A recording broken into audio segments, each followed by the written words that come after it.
Welcome back to Arise 360. So what do you get when you mix Pulp Fiction with Breaking Bad? Well, the new film starring our next guest. That is right. It's a horror crime caper called Lowlife. Here with more is actress Nicki Micheaux. Hello, Nicki. Hi, guys. Thanks for having me. Thank you for joining us. Yes. We would be remiss to not mention this absolutely stunning Thank you. piece of art that you're wearing. Thank Who's you. this by? Botany. She's a designer that used to be on Project Runway. She's out of Inglewood right now. Oh, wow. Very Love beautiful. it. Very Yeah, she's got a website and everything. Amazing. Direct from Wakanda with love. I know, right? Hit her up for sure. Okay, so now we have to talk about your new movie because it seems like intense, intriguing, and scary Yeah. all at the same time. Tell us more. Okay, so it's an organ harvesting caper that kind of goes wrong. I need to get my daughter's kidney, my daughter who I gave up when I was, in my drug addicted days. And she ended up in sort of a sex trafficking organ harvesting circle that I did not know about until I needed the kidney later. And once I found that out, I really didn't feel good about getting the kidney and felt like I should perhaps go rescue my daughter. Maybe. So I team up with a Mexican wrestler and a fresh out of jail ex-con with a very strong tattoo on his face, and off we go. And that's basically the setup for the movie. My goodness, Yeah, that intense. sounds amazing already. It's pretty crazy. Hilarious. It's pretty Quite fun. dark, but humorous at the same time. Oh, it's hilarious, but it's really dark. I mean, come on. I don't know how you lighten up sex trafficking and organ harvesting, but Yeah. we did actually. No, it's got a lot of humor. It's got a lot of heart, but definitely it's No dark. pun intended. Right. Different organ. And eyes and livers. No, Right. sorry. No, but it was a really fun movie. Fun movie to do. It's a mixture of a lot of different genres, but we pulled it off. I think audiences seem to like it. Yeah, well, wow. since you are playing a recovering addict, how did you prepare or get research Yes. to play this Well, role? because I am. No, sorry. I was like, oh, Excuse tell me. us more. No.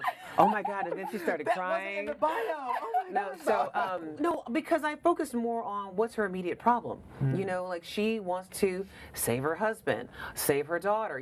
Just really, what's the basic human problem that she has, and that's what I identified with. Because anybody can relate to someone who's made mistakes and trying to make up for those mistakes. Yeah. Did you know how the movie was going to end up, or were you kept in the dark as well? Oh no, I knew how the movie was going to end up. I actually pitched different endings, like what I thought. I feel like I'm gonna do this instead. how did the writer like that? It's a collaboration. Everyone was very open, and well, this is what happens when you make movies with friends. I mean, it was really great. Ryan and I had worked together before on his short film that did really, really well, and it was more of a labor of love for everybody. It was just a lot of fun. Oh, Well, I've heard some people refer to it as like a Tarantino-esque type of film. How do you Yes. feel about that comparison? I think that's amazing. I mean, Good. comparing it to Quentin Tarantino film, I mean, come on. Come on. I mean, go wrong like a there. godfather of film, to be compared to that, that's phenomenal. Does that mean you guys are having blood everywhere? It's just Yeah. like blood. Yeah, there's a Very lot of blood. gory. Oh man, they Very did this gory. scene where I had to cut this throat and the blood just started splashing on me. What? How did that feel? Was it exciting or scary? It was kind of gross. It was kind of gross to get all the blood all over you, gets in your mouth and your What teeth. did it taste like? I can't remember. Like Was it blood? like syrup or? no, I was think it like- I think was it's it a like syrup thing, or but I can't something? remember what it tasted like. Or ketchup? Grenadine. It's not ketchup. It's not Okay, ketchup. not ketchup. Okay. It's a syrupy thing, but I can't remember it. I don't remember the taste so much. It's just Okay. well, just splurting out at me at such force. Oh, wow. Oh. blood. No, but that's what makes it fun. That's what makes it fun. I had never worked with like blood and stuff like that, so that was kind of cool. That sounds That's the really... horror element. Sounds Yeah. very cool. But let's switch gears a little bit, because you Okay. grew up in Texas. Yeah, I did. And then you went on to study at the New York School for Performing Arts after watching the movie Fame. No. Oh, No? No, What? I wanted to. to. No, I wanted to. I had this whole thing about fame and wanting to study at the high school performing arts, and my mother wouldn't let me because we lived in the suburbs and I'd have to get on the bus and go to the city. It's a long So story. this is the story in your head that she right. No, I don't know where you you wanted to go. Don't read anything on the internet. No, Okay. no. I went to college in Colorado. Okay. I wanted to go become pre-med. I was taking biology, and I took acting as an elective, and then got like completely hooked. I did my first monologue, and it was over, and then I was like theater all the way. Wow. Did Really? you ever Yeah. imagine yourself ending up here? Because you've had such a successful career. I mean, the fact that I make a living as an actor is really just phenomenal because, I mean, I read all the statistics, and that's why I didn't start for so long. because it just seems so scary. Like, how would I ever make this work? But to not only act, but then do really cool roles. Yes. It's The really, really fun. I mean, people still remember and love you or hate you from the role on Soul Food on the series on Soul Food. Man, people hated me for years. And even when I got Lincoln Heights, some people were still holding on to it. I'm like, yo, Really? it's a new show now. We Right, can let's move move on. on. Let's move on. But I remember walking down the beach.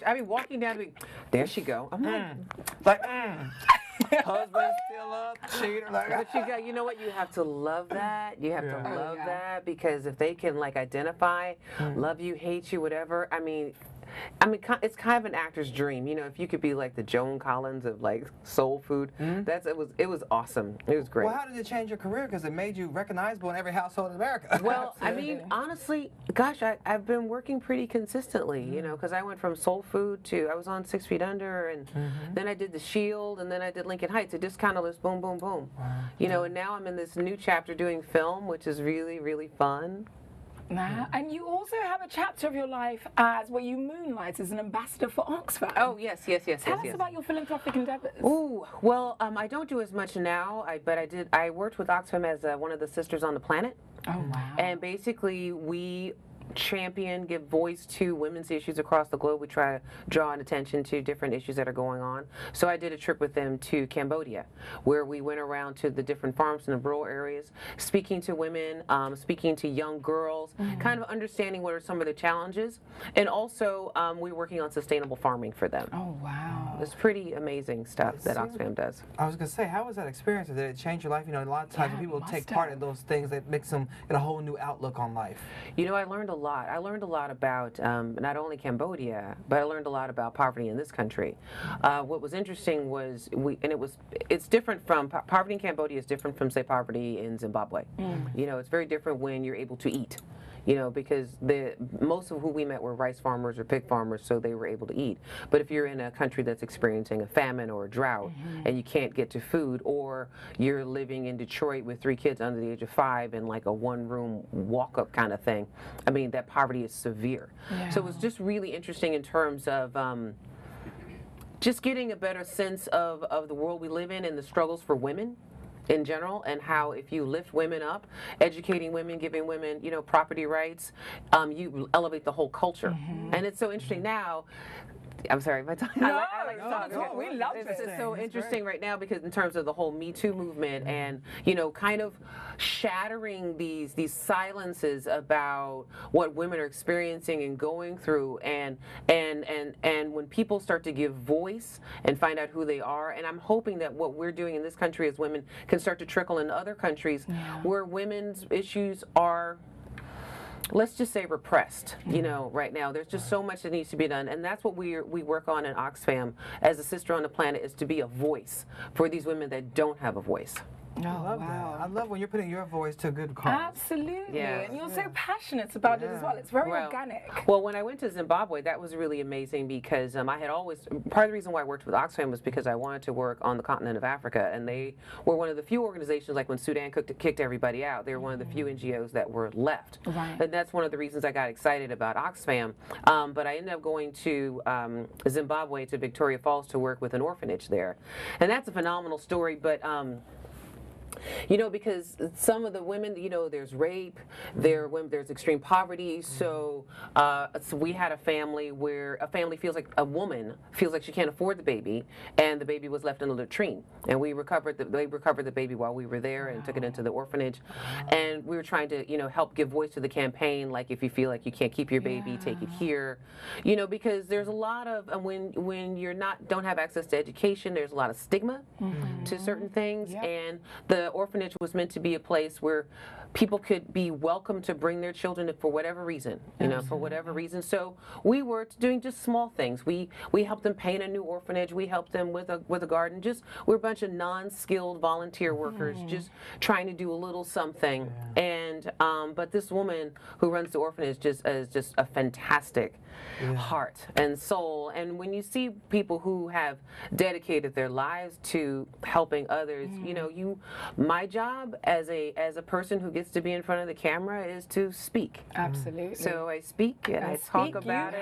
You are doing the work you're doing. No, I love it, and one of the things that I hope to do in the future is to be able, because I like everyday people being able to experience this type of volunteer work, and so what we like to do is organize more volunteerism trips. Oh, that's so like, you know, a group of 25 people can go and work in an orphanage. We have another project that I'm affiliated where with. can people get information on that in case they want to take one of those trips? Actually, you can just hit me up on Instagram because we coordinate trips. I work with a much bigger organization, and we coordinate trips, and I can tell you about it. I'm actually I have to plan one. I have to think about because let us because know when you exactly. do. We'll come on the next one. no, it's really because not everybody wants to go all the way to the continent of Africa. No, It's like I'm a ready. 25-hour flight. You know. Let's Board do this. ready. Okay, so No, we're board ready to ready. go. Wouldn't that be Yeah, fun? Hit her up on Buying our Instagram. tickets to Wakanda right now. Hit me up on Instagram. Like seriously, just inbox me on Instagram and or Facebook. Either way. Okay. Amazing. Yeah. Thank you so much for your time, Nikki. Sorry, I went off on a tangent. I love it. Thank you so much for all the work you're doing on film and off. Thank you. Absolutely. Thank you. Thank you for joining us.